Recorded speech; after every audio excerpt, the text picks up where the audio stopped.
amasaha 5 kuva saa 7 kugeza ryari saa 11 zigeze nibwo natekereje iti ndararahe nubwo ngiyo mbyibutse nshima Imana kabisa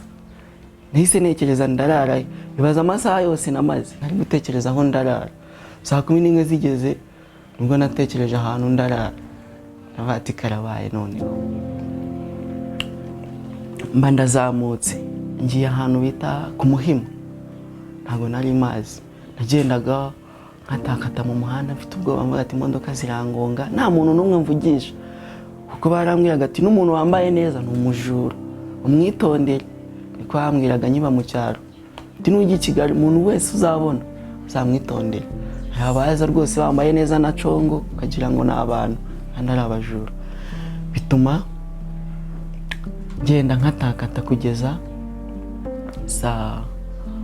12 n'igice ubwo ndi hehe ku Muhima nkashaka kubwira umuntu mwamaye akazi mwamaye icumbi biranshanga biranshobera biba ngombwa ko ngira ute nza kurara nanone ku muhanda nta muntu numwe ndavugisha ko nabase nimuvugisha akanjana akanyaka n'utwo mfite noneho sasa hari ikibazo naje kugira ikinamico numvishe n'umugabo bita ngo Gasake ibyo bintu byambaga mu mutwe umuntu bigeze baka n'ishati yari yambaye yaje Kigali nabati baranyaka n'utwo nambaye da ndara ku muhanda hariya kuri polisi munsi yaho gato usa nk'uje Nyabugogo ndicara ahantu ku nyubako mbona abandi bantu bagenda urumva nta abantu baragendaga amanywa nijoro nanjye ndicara kugeza mu gitondo ntago nigeze nsinzira sasa bukeye ari umuntu nari mfitiye nimero wahariya mu Gatenga nibwo nibutse ko namuhamagara mbona byanshoboye kiye mu gitondo nibwo nibutse ko mfite nimero z'uwo muntu urumva nabo nta n'amafaranga nari mfite ngo nsubire mu cyaro ticyari yanciranye ibyo kurya ntabyo nari mfite bandamuhamagaye ndamubeshya Simana imbabariye ko nakoze icyaha nako ndi nari kubigenza bandamubeshye ngo umuntu ngo yamamagaye ngo ndangira akazi ngo ngeze I Kigali ngo none nimero ye ndi kumuhamagara nkamubura bandamubeshye nabati hangane kabisa ku mutima none ndararahe ubwo ni ku munsi wa kangahe wa kabiri namuhamagaye nka saa 9 ku munsi wa kabiri nanone niriwe hariya muri za Nyabugogo nta muntu ndavugisha uwo muntu niwo nabashije kuba nahamagara mbona nari kubasha kongera kurara ku muhanda numvaga ngiye kubyakira byanze nubwo hacu naraga ku majangara ariko nayo nishimye bazi noneho kurara wicaye n'ibitotsi byari binyishe ndamuhamagara ati ndi Nyabugogo mubwira nyine kwa kundi ndamubeshya kuntu ngo bamamagaye ngeze Nyabugogo biranga none ngo yavanyeho nimero abarambye ati ngwino none urare mu rugo saa 10 zari zigeze ku munsi wa kabiri kuko yari inshuti ya mushiki wanjye arambye ati ngwino urare mu rugo bandagiye mu Gatenga yanyoreje na tike kuko nayo nari mfite tamanuka njya mu Gatenga mageze batekereza uko bimeze mbabeshya ntago nari kubabwira ngo naje ngo bigenda gutya ya narababeshye mamara none iminsi 3 babwira ati nshaka akazi nabo baranyemerera ati gushaka akazi ujye ugenda ku manywa wirirwa ushaka akazi uzuryame hano mari iminsi 3 ntarakabona bancumbikiye bigeze ku munsi wa gatatu bari bwansezerera uwo munsi ari bambwiye ati witegure turaguha tike utahe saa 7 ndavati karabaye koko nsubiye mu cyaro numva mfite ubwabo bwo gusubirayo nibwagende saa 7 nibwo Imana yavuze ati mwana wanjye ntago ushobora gusubira mu cyaro bibaye nka saa 6 haburi saa 1 ngo ngende naramanutse njya ku muhanda ndabati kangiye kubaza na hahandi ntago nahabajije hari ahantu ku restaurant nari naciye sinahabaza mitamanuka njya kubabaza urumva ni nk'Imana yankoreye mati genda ubabwire kukeneye akazi mageze nsanga koko bakeneye umukozi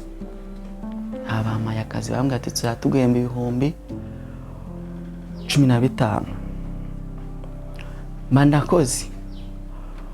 mandakoze nkora ukwezi kumwe mukoze numva nkumbuye iwacu cyane mba ndatashye mara umunsi umwe mu cyaro ndongera ndagaruka nanone ukundi kwezi kugiye gushira ibintu birananira akazi karananira banyirukana nanone ntafite aho kujya numva nari naniwe cyane ninjye wakoraga njyenyine nkajya kuvoma nkateka nkoza ibyombo bya resitora byose nukuvuga ngo narakoraga ko yari njyenyine urumva resitora haba ari akazi kenshi kuvoma koza ibyombo guseriva abantu mu gihe bibaye ngombwa ndakora umugongo kajya undya nkajya kugura ibinini bigeraho ndananirwa nanone ndongera nsubira ku muhanda noneho mvuye aho ngaho njya ahandi hantu bari bwamembe 8,000 kazi ko mu rugo umuryango ambwiye ko bazajya bampa 8 ndakoze kwezi gushize atakira 1,000 cyawe igendera ate sibi nibiki kunzikara 8 kuki mumaye 1,000 ati iminota 5 nitwe tukikubona hangaha numva ibintu biranshatse nahandi nanone mfiteho kujya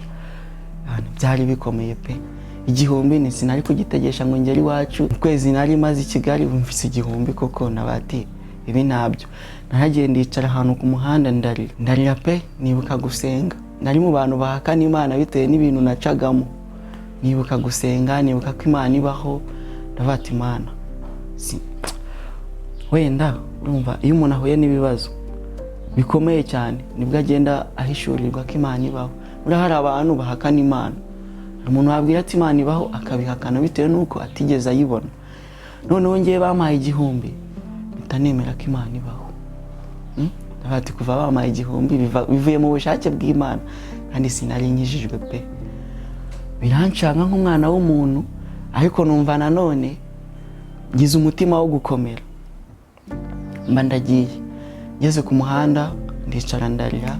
manika amaboko ndavata Imana wanabaye koko ndakwinginze manukira umukozi wawe umukozi waheye nayo narasengera n'umuntu n'umwe ngo ndi umukozi w'Imana ati Imana ndakwinginze manukira umukozi wawe kukanya numva nuzuye imbaraga zo gukomera n'abati okay kangenda njye gushaka akazi sinataha nta tike mfite telefone nayo yaramfiriye nta muntu ari guhamagara kurumva niyo nza guhura n'ikibazo nkahohoterwa nta n'umuntu ari kubimenya njya gushaka kandi kazi nanone ndakabona muri resitora nanone k'8,000 nabwo ndakora ndavunika cyane ariko noneho nza gukora nizeye ko Imana ibaho nizeye ko Imana ishobora byose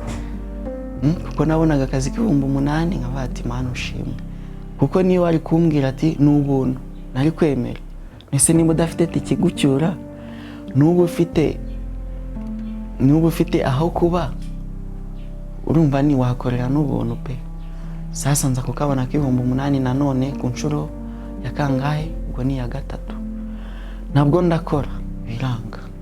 gusa aho bamembye 6 mbona nyine ibintu ntago biri gucamo neza ku kwezi kwa mbere bandagiye ahantu ku musiribateri twari tuziranye niho hantu ubuzima bwaje gufatirwa turakorana neza amemba neza amemba 15,000 arankunda nanjye mubera umwana mwiza nawe ambera nka mukuru wanjye turakorana tubana imyaka 2 yose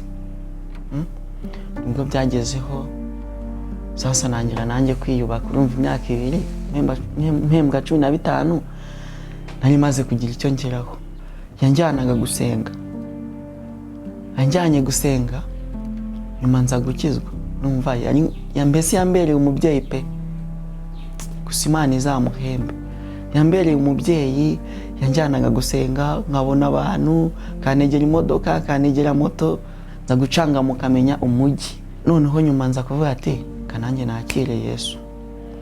nyuma nyimara kwakira Yesu nza kureba ndabati nta kintu kibaho na kimwe nakora nakoreye Imana ndavuga ati Imana ngiye kuba umuhanzi ngiye ndirimba indirimbo zo kukuramya no kuguhimbaza noneho nibwo navuze ati ntago nabaho nakoreye Imana nkurikije ibyo yankoreye, kuko natekerezaga aho navuye hose nkumva ngomba gukorera Imana, nkicara nkarira nkavata Imana, nkumva Imana ndayinezerewe cyane. Nibwo naje kuba umuhanzi, nkajya nandika indirimbo z'Imana, nkicara mu cyumba cyanjye ndi mu masengesho nkaririmba, mbese birangira bigiyemo gutyo, nkumva ndabikunze, nkumva nta kindi kintu nkunze usibye kuririmba, usibye kwandika indirimbo, nkumva mbese niho ubuzima bwanjye, nicyo kintu kinejeje, kwandika indirimbo no kuririmba,